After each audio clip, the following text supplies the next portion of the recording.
또 축복합니다. 오늘 열왕기 하 11장을 볼 텐데요. 제목을 이렇게 지었습니다. 성전으로 숨어든 미래. 아, 의미 있죠. 한 다윗의 유일한 혈통이 딱 살아남는 영화와 같은 그런 이야기인데요. 이 이야기를 통해서 이 어두운 세상에서 하나님께서 하나님의 소망과 희망이 되는 사람들을 어떻게 남겨두시고 또 새로운 일들을 시작하시는지를 한번 함께 살펴보면 좋겠습니다.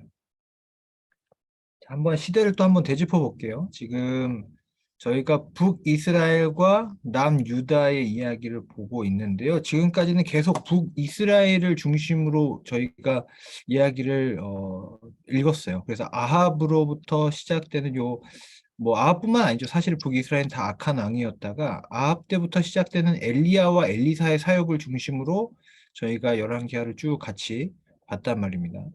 그런데 오늘 갑자기 이제 포커스가 아니 남유다 쪽으로 가요. 그래서 저희가 저번 시간까지 본 게 어디까지냐면 예후라는 사람이 나타나서 이제 아합 왕 쪽을 완전히 멸망시키죠.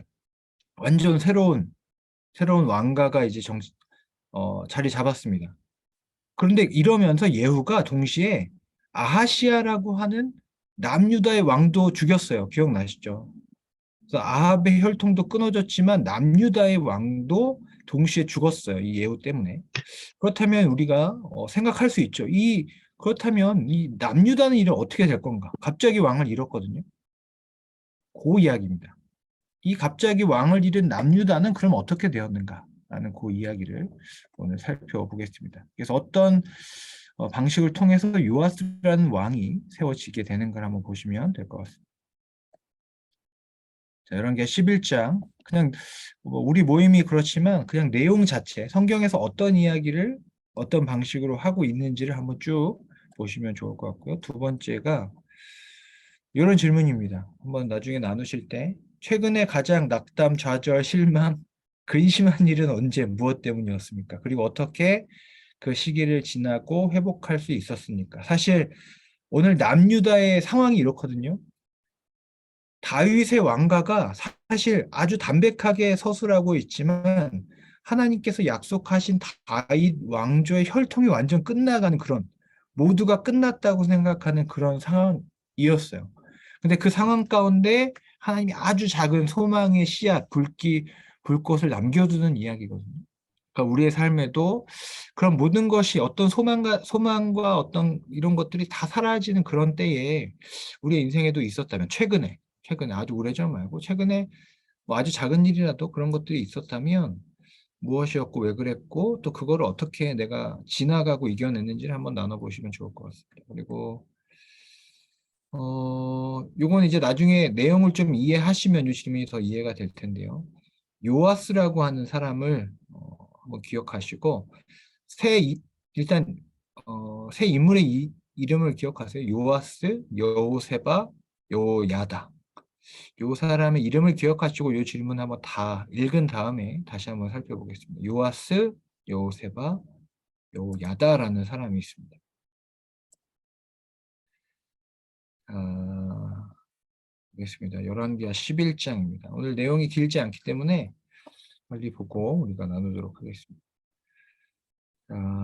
11장 1절입니다. 아하시아의 어머니 아달랴가 그의 아들이 죽은 것을 보고 이제 유다 이야기예요. 이제 북이스라엘 예후라고 하는 사람이 나타나서 실행하였던 그 개혁의 이야기가 일단 일단락되고 이제 회복됐어요. 조금 회복되는 모습, 완벽하진 않지만 북이스라엘은 조금 이제 개혁되는 모습으로 예후라는 사람이 정권을 잡음으로써 어떤 일단락됐습니다. 그 역사의 흐름이. 그렇다면 이제 남유다는 이제 어떻게 될 것인가라는 거죠. 이 아합의 영향을 받아서 아합과 같이 되었던 여호사밧이라는 그래도 괜찮은 왕이 있었지만 여호사밧의 아주 크나큰 실수는 아합 왕과의 연합이었죠. 그렇기 때문에 아합 왕조와 비슷해지다가 결국 유다의 운명이 어떻게 됐냐? 그 왕까지 죽었어요. 아하시아라는 왕도 죽었죠. 그 다음에 역사가 어떻게 흘러갈 것인가? 지금 그런 상황이에요. 그런데 아니나 다를까 아하시아의 이 어머니 아달랴 이 정체가 뭐냐? 우리가 앞에서 보았지만 아합의 딸입니다. 아하시아가 이렇게 별로 좋지 않은 왕이 된 이유도 사실 이 사람 때문이었어요. 아합의 딸이었던 아달랴가 이 아하시아라는 왕을 다시 키운 거죠. 그 원인이 여기 있었던 거예요.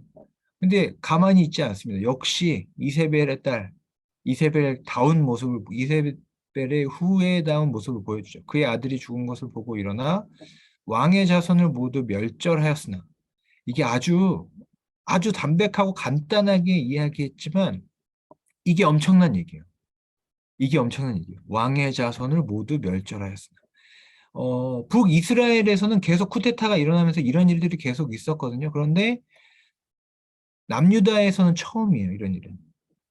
이 왕의 자손이 누구예요? 다윗 혈통에 있는, 어떻게 보면 하나님께서 다윗에게 언약을 했잖아요. 너의 자손들이, 너의 왕조가 끝나지 않을 것이다. 영원히 계속될 것이다라고 하는 하나님의 언약이 분명히 있었거든요.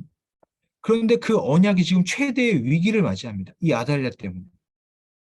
남유다의 다윗 혈통의 자손이 모두 멸절하였으나, 여기까지 읽으면 깜짝 놀라는 거죠.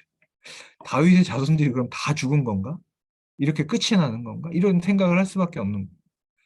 그런데 여기서 기가 막히게 하나님께서 다윗의 언약의 어떤 그것을 지키기 위해서인지 아직 그 소망의 불길을 누군가를 통해서 이어가시는 거예요. 자, 누구를 통해서 그 소망의 씨앗을 이어가시는가? 요람 왕의 딸, 그러니까 왕족이죠. 그죠? 아달랴가 이세벨의 아합의 딸이었다면 다윗 왕의 딸이었던, 왕족이었던 아하시아의 누이, 그러니까 아하시아니까 왕의 누이니까 왕의 동생, 왕족인 여호세바. 그런데 이 여호세바가 역대하 22장에 가면 제사장 여호야다의 아내로 나옵니다. 족보상으로. 그러니까 여기 여호야다가 이 개혁의 주체인데 그 사람의 아내인 거예요, 사실. 아내입니다, 아내. 여호세바와 여호야다는 부부예요. 그러니까 따져보면 여호세바는 왕족이고 왕족이 제사장과 결혼을 한 거죠. 그러니까 이 집안은 왕족이자 제사장이에요. 왕이자 제사장인 가정에서 새로운 어떤 역사의 시작이 있다는 것. 이것도 참 의미가 있어요. 왕이자 제사장인 이 부부가 이 남유다를 새롭게 하는 그 씨앗을 사실 이 부부로부터 사실 시작된 거예요. 자, 어떻게 하는지 한번 봅시다. 이 여호세바가 아하시아의 아들 요아스를 왕자들이 죽임을 당하는 중에 빼내요. 다 이 아달랴가 모두 죽이는 가운데 여호세바가 이 한 아이, 아주 어린 이 아기였어요. 아주 작은 아기입니다. 거의 신생아였겠죠. 요아스를 빼돌려서 유모와 함께 자기 침실에 숨깁니다. 그래서 아달랴를 피하여 죽임을 당하지 아니하게 한지라. 유일하게 지금 다윗의 혈통에 한 명 살아남은 거예요. 아주 갓난아기. 요아스가 그와 함께 여호와의 성전에 6년을 숨어 있는 동안, 제가 제목을 성전에 숨어든 미래라고 제목을 지은 이유가 여기 있어요. 다윗의 유일한 혈통, 왕이 될 수 있는, 하나님이 인정하시고 기름 부은 언약의 아주 작은, 너무나 미약하고 연약한 그 요아스라는 아기가 성전에 6년을 숨어 있었습니다. 누구의 양육 아래? 여호세바와 제사장 여호야다의 아래 6년이라는 기간 동안 자라요. 6살이 된 거죠, 사실. 어떻게 보면 제가 주석을 좀 보니까 이 여호세바의 이 역할을 마치 그 핍박받았던 그 이집트, 애굽에서의 모세의 어머니 요게벳의 어떤 역할과 비교하면서 보는 그런 글도 있더라고요. 그러니까 이 나라와 민족을 구원할 구원자가 있는데 그 구원자는 항상 아기 때부터 위협을 받아요. 뭐 예수님도 마찬가지죠. 위협을 받는데 그 위협으로부터 그 사람을 지켜내는 사람이 늘 있었던 거예요. 모세에게는 요게벳이라는 어머니가 그런 지혜를 발휘했고 지금 이 요아스라는 아기를 지키기 위해서는 지금 여호세바와 여호야다가 구원자의 양육자로서의 그 희망을 이어가고 예수님 때도 마리아와 요셉이 헤롯의 위협으로부터 그 아이를 지켜내는 역할들, 그 패턴들이 지금 반복되는 거예요. 여기서 우리가 이제 볼 수 있는 건 뭐냐면 시대가 어둡고 희망이 없어질 때에 그럼 그 희망이 어디로부터 시작되냐? 어떤 사람들의 역사로부터 시작되느냐? 한 영혼, 한 생명을 지켜내고 양육하는 사람으로부터 항상 시작되었던 것 같아요. 성경의 이야기를 관찰해 보면. 뭐 대단한 어떤 역사가 아니야. 하나님께서 어떤 역사의 변화를 이루어 가는데 어떤 장군이나 이런 걸 택하여서도 하지만 그 이면에는 항상 그 구원자를 양육하고 그 구원자를 지켜낸 사람들의 어떤 결단, 아주 자기의 생명과 인생을 건 결단과 양육과 인내와 그런 시간들이 필요했다는 거죠. 그 일을 감당한 사람이 이 여호세바와 여호야다라는 거예요. 저는 이게 참 의미가 있고 참 은혜가 되는 것 같아요. 이 6년이라는 시간이 결코 이제 짧지가 않음에도 불구하고 아이를 키우고 뭐 성전에서 숨어서 아이를 키우는 게 쉽겠습니까? 그쵸? 언제 쳐들어올지 모르는 마당에. 근데 그 기간을 이 사람들이 감당했다는 거예요. 근데 사실은 여호와의 성전이라는 게 이제 원칙적으로는 아달랴가 쉽게 들어갈 수 없는 것입니다. 왜냐하면 이방인 아무리 여왕이라고 해도 이방인이기 때문에 이 마음대로 들어갈 수는 없는 곳이에요. 그게 어떻게 보면 이 아이를 숨기기에는 이제 적절한 곳이었다 이런 평가를 또 하기도 합니다. 그러나 어쨌든 아달랴는 모두 이제 다 왕이 될 만한 사람들이 다 죽은 줄 알고 이제 6년 동안 다스리는 거죠. 그러니까 아하시아가 죽었는데 새로운 어떤 왕이 통치한 게 아니라 그의 어머니 아합의 딸이었던 아달랴가 남유다를 통치한 기간이 무려 6년이나 있었다는 거예요. 그럼 이 6년의 의미를 한번 생각해 보세요. 6년. 굳이 그렇게 안 하셨어도 되는데 하나님께서 이 6년이라는 통치를 어쨌든 이 고난의 시기를 또 인내의 시간이 필요했다는 거죠. 4절. 일곱째 해에 여호야다가 사람을 보내 가릿 사람의 백부장들과 호위병의 백부장들을 불러 데리고 여호와의 성전으로 들어가서 그들과 언약을 맺고 그들에게 여호와의 성전에서 맹세하게 한 후에 왕자들 그들에게 보이고 그런데 일곱째 해가 됐어요. 이제 요아스라는 아이가 7살, 저희 딸이 6살이고 내년에 7살이거든요. 근데 그 아이를 지금 왕을 만들려고 하는 거예요. 그걸 치밀하게 계획하고 여호야다가 그러니까 백부장들을 부릅니다. 제가 여기 써놨지만 대제사장의 쿠데타. 여러분, 여러분 어떻게 생각하세요? 제사장이 어떤 사람일까요? 제사장은 예배하는 사람, 어떻게 보면 성전을 맡고 그런 사람인데 지금 한 나라의 흥망성쇠와 지금 정치를 좌지우지하는 거죠. 쿠데타의 주역이 됩니다. 한번 생각해 볼 문제죠.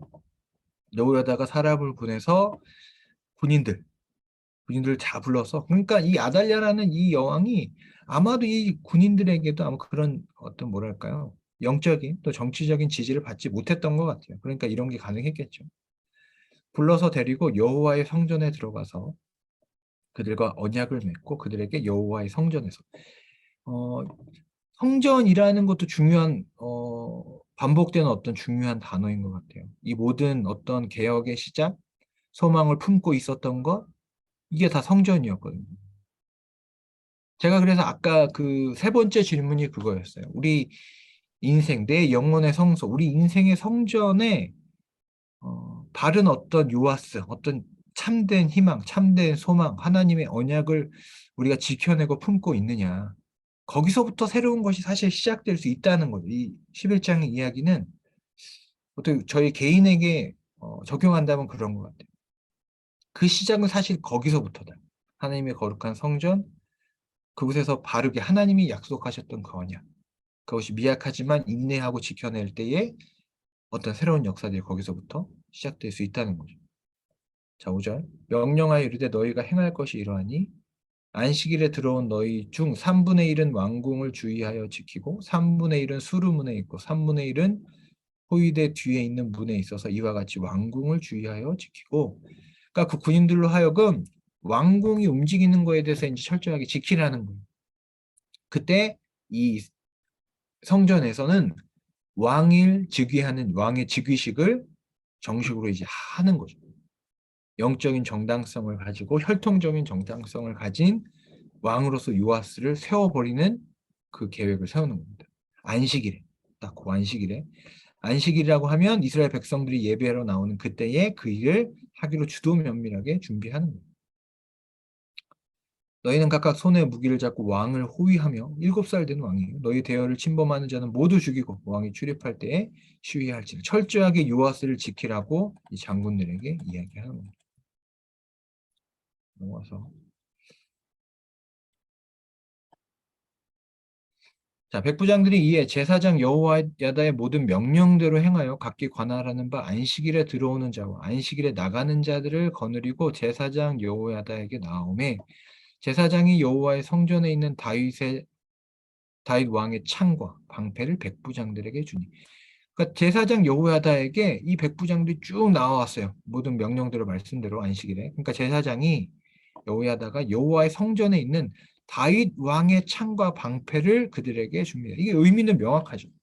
다윗 왕조의 정통성이 지금 아달랴에게는 아무것도 없거든요. 그는 그냥 이세벨의 딸, 이방인의 딸이죠. 그러니까 아무런 정통성이 없는 그의 앞에서 이 군인들에게 우리는 다윗의 어떤 왕가를 지키는 군인이다. 그런 거를 정통성 그들에게 부여해 주는 거죠.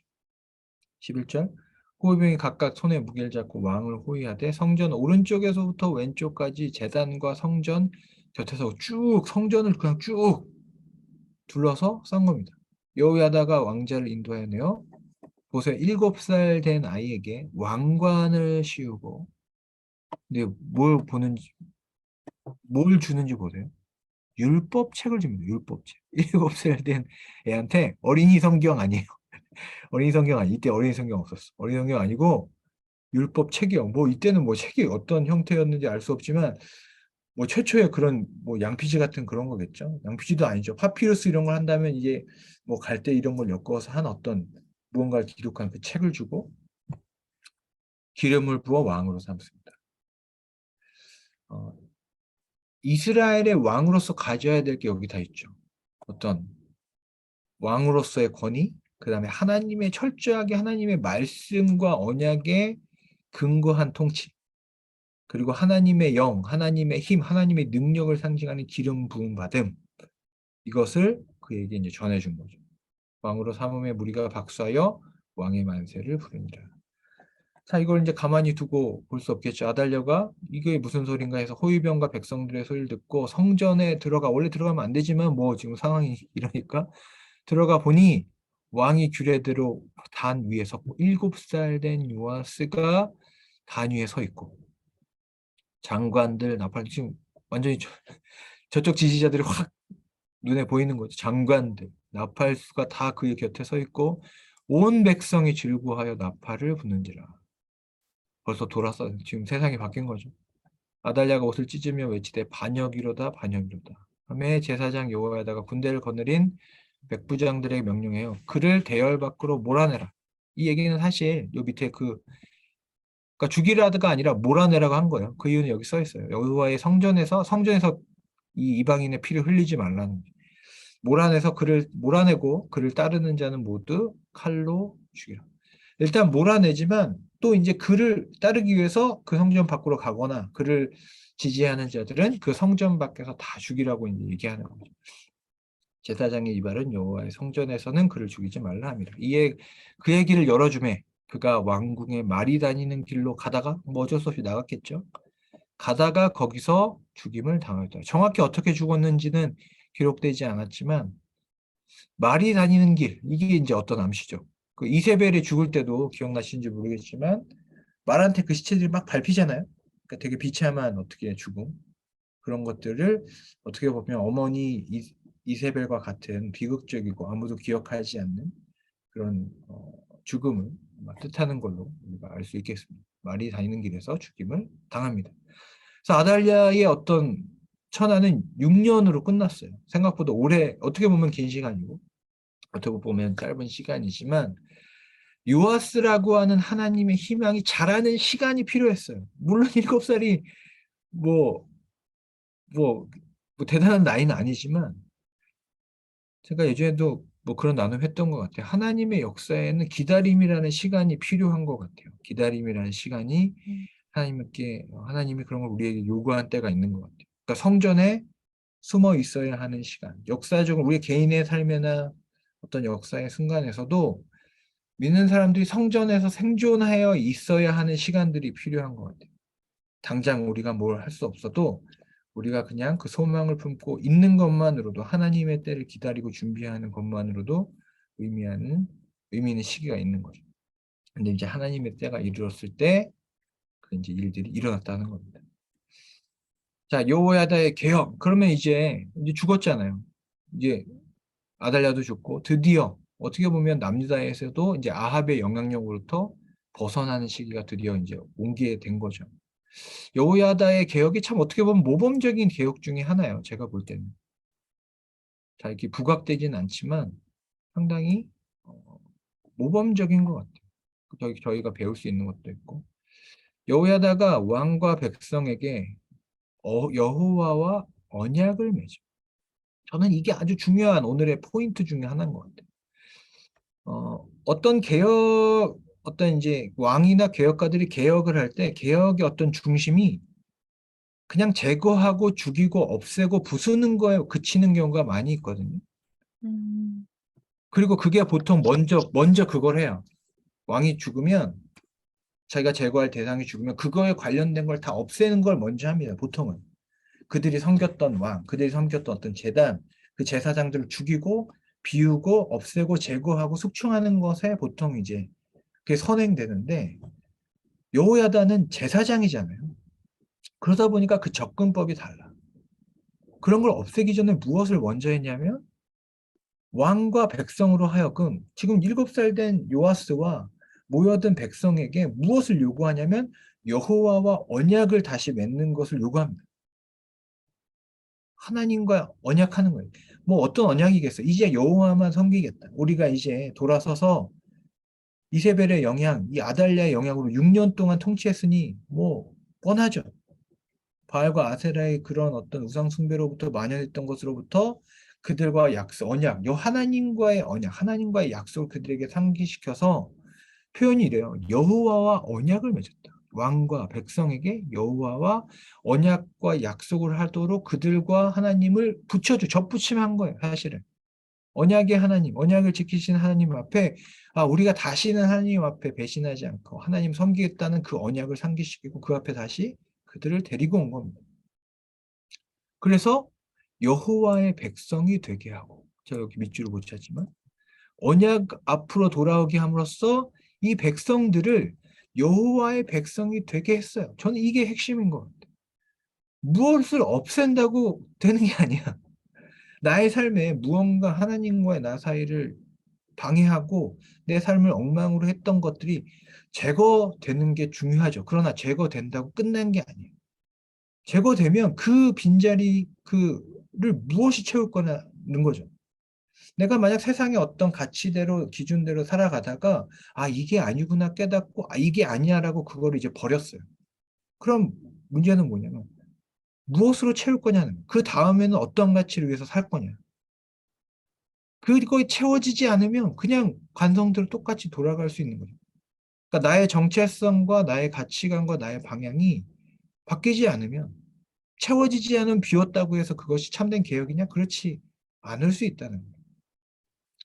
제가 그래서 밑에 이렇게 적었죠. 개혁은 변화는 제거가 목적이 되면 안 되고 세움과 체험이 관건이다. 제거가 아니라 새로운 것이 원래 올바른 것이 세워져야 되고 비워졌던 것이 내가 비워냈다면 그것을 올바른 것으로 채워져야 그것이 참된 이제 개혁과 어떤 변화의 시작이 될 수 있다. 저는 이런 측면에서 여호야다의 개혁이 저는 모범적이라고 보는 거예요. 음, 제거하기 전에 먼저 채웠어요. 먼저 그들이 하나님의 백성으로서의 자리로 먼저 딱 세운 거예요. 그래서 왕과 백성 사이에도 언약을 세웠습니다. 이것도 중요하죠. 내가 어떤 왕이 되겠습니다라고 왕과 백성 사이에서도 어떤 약속으로 그들의 관계를 정립합니다. 왜냐하면 이전에 아합의 통치라는 이방의 왕의 통치라는 것은 왕과 백성의 어떤 관계라는 것은 정말 이제 어떤 수탈과 억압과 뭐 이런 거였거든요. 근데 그게 아니라 섬기는 자로서 어떻게 보면 목자로서 하나님의 말씀을 순종케 하는 지도자로서의 그런 권위를 그들과 새롭게 언약을 맺게 된 거죠. 자, 이렇게 새로운 정체성과 언약이 질서가 바로 잡히니까 이런 일이 일어난 거죠. 온 백성이. 주어를 보세요. 여호야다가 아니에요. 보통의 개혁들은 보통의 정치적이고 온전하지 않았던 개혁들은 이 개혁의 주체가 이 쿠데타의 주인이 됩니다. 여호야다가 했었어야 되죠. 그런데 이 개혁은 온 백성이 갑자기 일어나서 여호야다가 한 게 아니에요. 여호야다가 앞장서서 칼 들고 뭐 바알을 무찌른 게 아니에요. 온 백성이 한 마음이 돼서 바알. 왜냐하면 내가 이제 약속을 해서 여호와의 백성이 됐고 이렇게 됐는데 그러면 이게 뭐야? 내가 이제 섬겼던 바알의 신당 내버려 둘 수 없죠. 그토록 어려웠던 신당을 없애는 바알의 신당으로 와서 신당을 허물고 제단들과 우상들을 철저히 깨뜨리고 온 백성이었어요, 백성. 그리고 그 앞에 바알의 제사장 마단을 죽여요. 누가 시키지 않아도 그들이 바르게 세워지고 채워지니까 이미 세워지고 채워진 상태에서의 어떤 개혁은 억지로 제거하려고 한 게 아니라 어떻게 보면 자연스럽게 된 거라고 볼 수 있겠죠. 제사장들이 관리를 세워 여호와의 성전을 수직하게 하고 또 백부장들과 호위병과 온 백성을 거느리고 왕을 인도하여 여호와의 성전에서 내려와 호위병의 문길을 통하여 왕궁의 이름에 그가 왕의 왕자에 앉으니 온 백성이 즐거워하고 온 성이 평안하였더라. 멋있는 장면이죠. 아주 어린 7살 낸 요아스가 온 백성을 거느리고 왕을 인도하여 성전에서 내려. 계속 성전이 강조되고 있죠. 그러니까 성전이 계속 강조되고 있어요. 성전에 숨어들었고 성전에서 6년 자랐고 성전에서 백성 그 군인들을 만났고 그 성전에서 안식일 날 왕으로서의 즉위를 했고 그 성전에서부터 이제 내려와서 성전에서부터 내려와서 왕궁의 왕으로 앉은 거예요. 뭐 이제 왕의 권위가 이제 하늘로부터 내려온 거죠, 사실. 어떻게 보면 중세시대로 치면 이런 게 어떤 그런 근거 구절이 됐겠죠. 왕은 하나님이 세운 거다. 그죠? 여호와의 성전에서부터 이 왕이 내려와서 왕궁에 이르러서 왕자에 앉으니 온 백성이 즐거워하고 온 백성이 평안하였더라. 아달랴를 무리가 왕궁에서 칼로 죽였더라. 아까 죽었다는 것을 반복하고 있습니다. 되게 놀랍죠. 요아스가 왕이 될 때 나이가 70세였더라. 이게 평탄하지 않았겠죠. 요아스가 이제 개혁을 하는 내용이 이제 나올 텐데 요아스도 이제 좋은 왕 중에 하나죠. 그러나 우리가 요아스에 대해서 많이 들었지만 여러분 많이 들어보셨어요? 여호야다, 여호세바? 아마 이렇게 그렇게 주목받지 못한 사람들이지만 오늘 제가 여러분에게 강조하고 싶은 사람은 요아스보다는 사실 이 여호야다와 여호세바라는 사람이에요. 이 사람들의 어떤 용기, 이 사람들의 지혜, 이 사람들의 인내, 또 이 사람들의 치밀한 어떤 요아스를 왕으로 세우려는 어떤 노력들, 왕의 딸이고 한 사람은 제사장이었는데 이 두 사람이 이 부부의 어떤 이 노력이 없었으면 사실은 어, 불가능했던 거죠. 물론 하나님께서 그 모든 것 가운데 그 소망을 지키시는 어떤 다윗의 언약 가운데 하나님이 이 모든 과정 가운데서도 이 부부를 통해서 하나님의 어떤 그 왕가, 다윗 왕가가 이런 과정을 통해서 살아남은 거죠. 어떻게 보면. 살아남은 거. 하나님의 언약대로. 아주 감동적이고 또 그런 이야기를 우리가 한번 보았습니다. 여기까지가 끝이에요. 11장. 간단하죠? 자, 제가 이제 요 질문한 거죠. 내 영혼의 성소는 참된 소망과 언약을 잘 키워내고 잘 간직하고 있느냐. 그러니까 이제 어떤 시대, 우리 인생도 마찬가지고 어떤 시대에는 그냥 인내하고 성전 안에서 인내하고 무언가가 자라날 때까지 하나님이 때가 이를 때까지 잘 지켜내는 것으로 충분할 때가 있는 것 같아요. 6년이라는 시간. 그죠?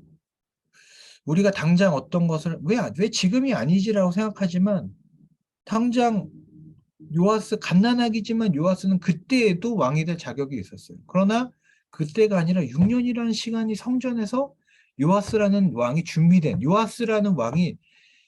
준비되는 시간이 6년이 필요했어요.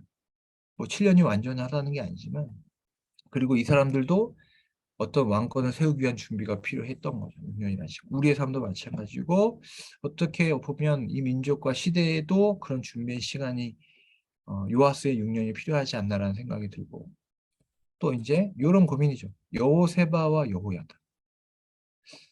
되게 잘 지켜낸 사람이고 되게 잘 변화시킨 사람. 저는 이 두 가지를 다 해냈다는 게 너무 이 사람들이 위대한 것 같아요. 음, 너무 잘 지켜냈어. 정말 지켜야 될, 이 시대에 정말 하나만 지켜야 된다면 이 요아스를 지켜내야 됐거든요. 근데 그걸 지켜냈어요. 결코 잃어버리면 안 될 것을 지켜냈고, 그리고 정말 변화시켜야 할 것을 다 변화시켰죠. 정말 이 민족이 하나님 앞에 정말 없애야 할 것들, 그것들을 철저하게 없앴고, 그 없앤 것뿐만 아니라 이 백성이 하나님 앞에 채워줘야 할 것, 세워줘야 할 것들을 그들 백성들을 여호와 앞에 세워서 다시 언약을 상기시키고 다시 재언약하고 하나님의 백성으로서 그들을 변화시켜서 그들이 하나님 앞에 회개하고 산당을 변화시키고 스스로 그들이 변화될 수 있는 것들을 이 사람들이 그걸 해냈다는 거죠. 그 어려운 것들을 이 두 사람이 해냈다는 거예요. 참 다시 봤어요. 저도 이 묵상하면서 이 대체 어떤 사람인가 좀 더 연구를 좀 더 해볼 정보가 많지 않지만 정말 숨은 영웅들 어떻게 보면 열왕기상의 그 유다의 역사 가운데 숨은 영웅이라고 볼 수 있어요. 그래서 이 두 사람들 기억하시면서 우리도 한번 고민해 보는 거죠. 이 시대에 그러면 나는 정말 지켜내야 될 게 무엇이고 그리고 내가 준비하여서 6년이라는 시간 동안 준비하면서 나 자신과 세상과 나의 가정 가운데 변화해야 된다면 내 스스로 그리고 또 세상 가운데 변화를 도전할 것이 있다면 그게 뭘까? 이것을 한번 고민해 보셨으면 좋겠습니다. 자, 11장 정리하겠습니다. 정리하기 이런 겁니다. 1. 개혁은 제거가 목적이 아니라 회복이 목적입니다. 그죠? 여러분 교회를 생각하실 때도 마찬가지예요. 또 이제 뭐 저희가 저희도 청년이죠. 젊은 늙은 청년이지만 근데 이제 저희가 이제 그런 게 보일 수 있어요. 아, 이런 건 사라져야 돼. 이런 건 사라져야 돼. 없애고, 없애면, 그러면 그 개혁이 끝나냐? 아니에요. 그냥 난도질하고 그러면 끝나는 경우를 저는 많이 봤어요. 공동체라는 것은, 영적인 공동체라는 것은 잘못된 걸 제거하는 것도 중요하지만 그 제거된 자리에 참된 무언가로 먼저 채워지는 게 정말 더 중요한 것 같아요.